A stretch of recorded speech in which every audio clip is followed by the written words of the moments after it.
Hello students, आप कैसे हैं? वेलकम है आपका हमारे channel accounts with AKB IFM में। आज की वीडियो में हम बात करने वाले हैं GSTR 1 की रिटर्न ऑनलाइन किस तरह से भरी जाती है। ऑफलाइन रिटर्न के लिए हम पहले वीडियो में बता चुके हैं, तो आज हम ऑनलाइन रिटर्न के बारे में बात करेंगे। इससे पहले अगर आप हमारे चैनल पर नए हैं और आपने अभी तक चैनल को सब्सक्राइब नहीं किया है तो आप चैनल को सब्सक्राइब कीजिए और वीडियो को पूरा देखना ताकि आपको पता चले कि GSTR 1 को किस तरह से फाइल करते हैं। और वीडियो अगर अच्छी लगे तो आगे शेयर भी करना। तो चलिए शुरू करते हैं। ये GST की साइट हमने खोली हुई है। यहाँ पे सबसे पहले हम मंथ को सिलेक्ट करेंगे जिस मंथ की रिटर्न हमने फाइल करनी है। तो यहाँ पे मैं जुलाई मंथ की रिटर्न फाइल कर रही हूँ। सर्च पे जाएंगे। अब देखिए यहाँ पे GSTR 1 आ रहा है। तो GSTR 1 में हम ऑनलाइन रिटर्न भरते हैं। ऑनलाइन रिटर्न में ये होता है कि सारे बिल्स आपको जो है अपने हाथ से एंटर करने होते हैं, जबकि ऑफलाइन रिटर्न में हम अपना डाटा जो है एक्सपोर्ट कर सकते हैं। तो सबसे पहले हम यहाँ से ऑनलाइन पे जाएंगे। अब ये देखिए यहाँ पे अलग अलग कॉलम आ रहे हैं। B2B यानी बिजनेस टू बिजनेस में आप सेल किया अगर आपने तो वो डाटा आपका यहाँ ऐड हो जाएगा। B2C में अगर आपने नॉन रजिस्टर्ड कस्टमर को सेल किया है, लार्ज का मतलब है जो बिल की वैल्यू अगर आपकी 2.5 लाख रुपए से ज़्यादा है। एक्सपोर्ट में आपके एक्सपोर्ट वाले इनवॉइस आएंगे। B2C अदर्स में 2.5 लाख से कम वाले नॉन रजिस्टर्ड के बिल आएंगे। इसके बाद आपकी टैक्स फ्री सेल है कोई तो वो आएगी। क्रेडिट नोट, डेबिट नोट अगर आपको पार्टी से मिले हैं, ये रजिस्टर्ड पर्सन के आएंगे, ये अनरजिस्टर्ड के आएंगे। तो अब यहाँ पे क्या है कि जो हमारे बिल हैं वो B2C अदर्स में है। तो B2C अदर्स पे जाएंगे। यहाँ पे ऐड रिकॉर्ड में सबसे पहले आ रहा है POS। इसका मतलब है प्लेस ऑफ सप्लाई, कि आपने जो सेल किया है वो उसकी सप्लाई का जो है प्लेस क्या है। तो यहाँ से सिलेक्ट करेंगे। यहाँ पे मेरे इस बिल का जो है प्लेस महाराष्ट्र है।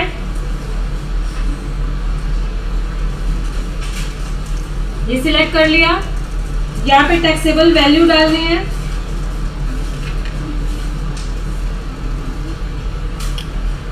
जो आपके आइटम की वैल्यू रहेगी। इंटरेस्ट रेट अपने आप आ गया एड्रेस के अकॉर्डिंग। यहाँ पे आप GST का रेट डालेंगे कि इस आइटम पे आपका GST कितना है। तो GST का रेट डाल दिए, देखिए उन्होंने अमाउंट अपने आप ले लिया। यहाँ से हम इसको सेव कर देंगे। अब इसके बाद सेकंड बिल हमारा है, वो बिल भी महाराष्ट्र का है। तो यहाँ पे हमने स्टेट को सिलेक्ट किया, आइटम की वैल्यू डाली, GST का रेट मेंशन किया। तो ये इसका IGST भी अपने आप कैलकुलेट हो गया। यहाँ से इसको सेव कर दिया।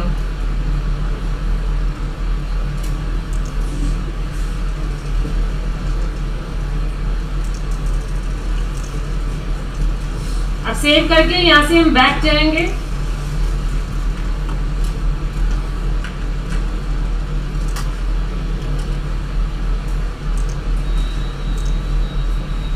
इसमें ऑनलाइन में कई बार मिसमैच या कोई गलतियां आ जाती हैं। अब देखें यहाँ पे जैसे मैंने 2 बिल डाले हैं, लेकिन यहाँ पे एक ही बिल एंटर हुआ है, तो दूसरा बिल हम दोबारा से ऐड करते हैं।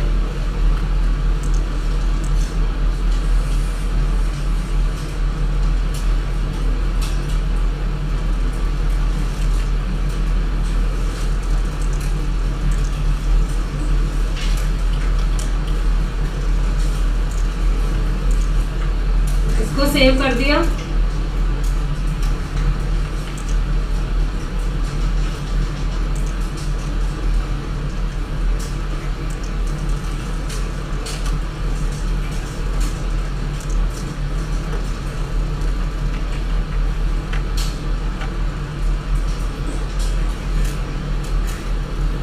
देखिए यहाँ पे हमारे ये 2 बिल आ गए। अब यहाँ से आप बैक करेंगे। यहाँ देखिए B2C के अंदर में आपके 2 बिल एंटर आ रहे हैं। अब इसके बाद हमने यहाँ पे इसके HSN वाइज समरी देनी है। तो HSN वाइज समरी पे क्लिक करके आइटम का कोड नंबर देंगे। कोड नंबर देते ही डिस्क्रिप्शन में आइटम का नाम आपका आ जाएगा। यहाँ पे उसकी आपने यूनिट देनी है कि आपका आइटम की यूनिट क्या है। तो ये आइटम हमारा जैसे कि नंबर्स में है। इसकी टोटल क्वांटिटी, इसकी टैक्सेबल वैल्यू,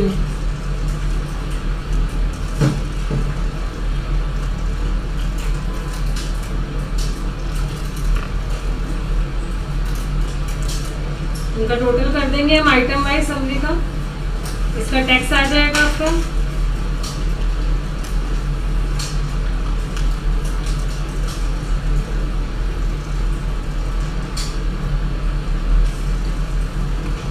ये टैक्स आ गया और यहाँ पे इसको ऐड कर देंगे। ऐड करके आप सेव करेंगे। सेव करने के बाद वापस बैक कर देंगे। अब ये देखिए HSN वाइज समरी भी अपडेट हो रही है। इस तक हम डॉक्यूमेंट इशू डाल देते हैं। डॉक्यूमेंट इशू पे जाएंगे। यहाँ पे आप अपना ऐड डॉक्यूमेंट में बिल डालेंगे कि कितने बिल जो है आपने पूरे मंथ में इशू किए हैं और उसमें से अगर कोई आपके कैंसिल भी हुए हैं तो वो बिल भी यहीं आ जाएंगे।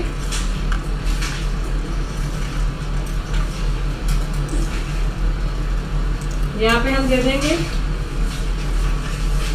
जो हमारा बिल है कितने से कितने नंबर तक है।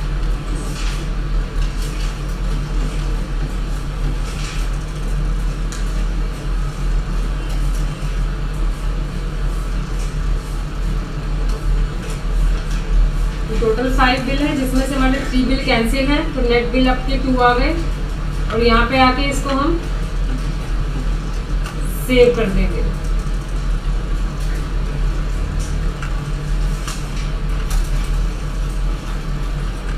ये सेव करने के बाद बैक करेंगे आप। अब यहाँ पे हम इसकी समरी को हमने जनरेट करना है। पहले रिफ्रेश कर सकते हैं आप यहाँ से।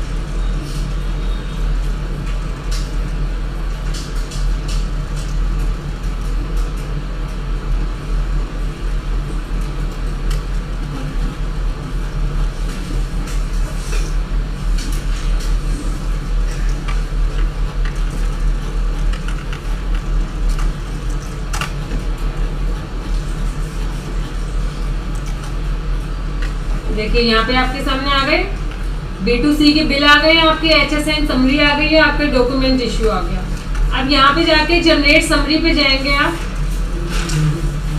जनरेट समरी पे क्लिक करते ही यहाँ पे आपका आ जाएगा कि आपने समरी की जो रिक्वेस्ट है आपकी उनको रिसीव हो गई है। इसको आप एक बार रिफ्रेश करेंगे तो आपकी जो समरी है जनरेट हो जाएगी। अब देखिए जनरेट समरी का ऑप्शन यहाँ से हट गया है। अब यहाँ पे आ गया प्रोसीड टू फाइल कि आप रिटर्न भरने के लिए आपका जो है डाटा तैयार है, आप उसको प्रोसीड कर सकते हैं। उससे पहले अगर आप चेक करना चाहें तो हम समरी में जाके इसको आप देख भी सकते हैं। तो देखिए समरी में सारे कॉलम जो वहाँ बने हुए हैं B2B B2C ये सब आ रहे हैं। अब यहाँ पे हमारी B2C की सेल आ रही है और हमारी HSN वाइज समरी आ रही है। B2B और बाकी हमारे कोई थे नहीं बैलेंस।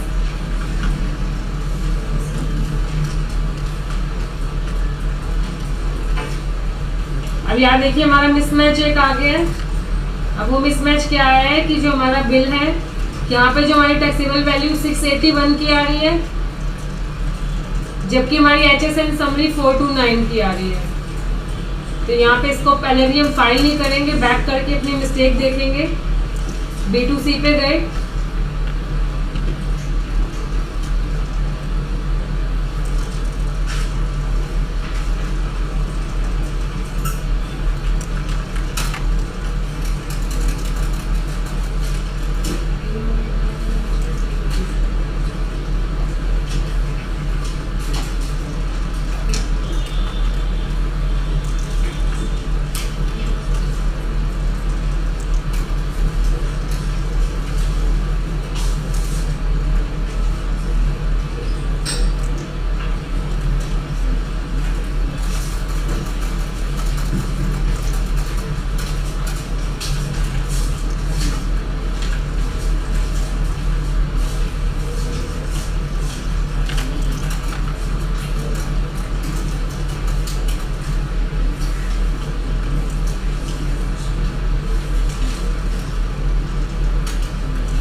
इसमें जो B2C का बिल है ये बिल इसने डबल ले लिया तो दोबारा से उसको हम ऐड करते हैं।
ये देखिए हमारे यहाँ पे 3 बिल है, यानी एक बिल हमारा डबल हो गया, तो उसको हम यहाँ से डिलीट कर देंगे।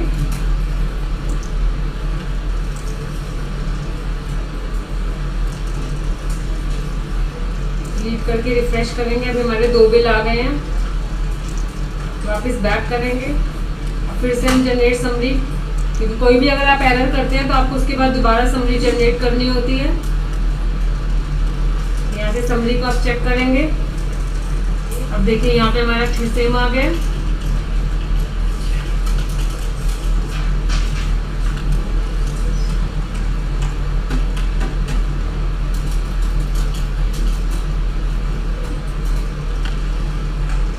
अब यहाँ से हम फाइल स्टेटमेंट में जाएंगे। फाइल स्टेटमेंट में जाने के बाद आप यहाँ पे ओटीपी डालेंगे।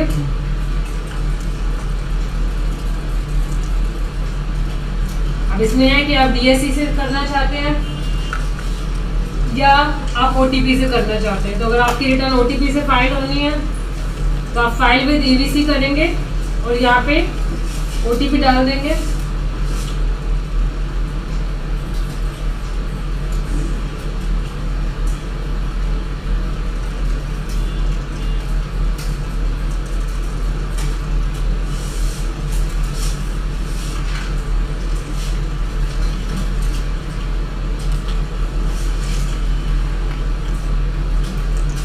से आप वेरीफाई कर देंगे और ये देखिए आपका स्टेटस, आपकी जो रिटर्न है फेल्ड हो गई है। तो इस तरह से हम GSTR 1 को जो है ऑनलाइन फिल करते हैं। इसी तरह की और नॉलेज के लिए आप हमारे साथ जुड़े रहिए। Thank you.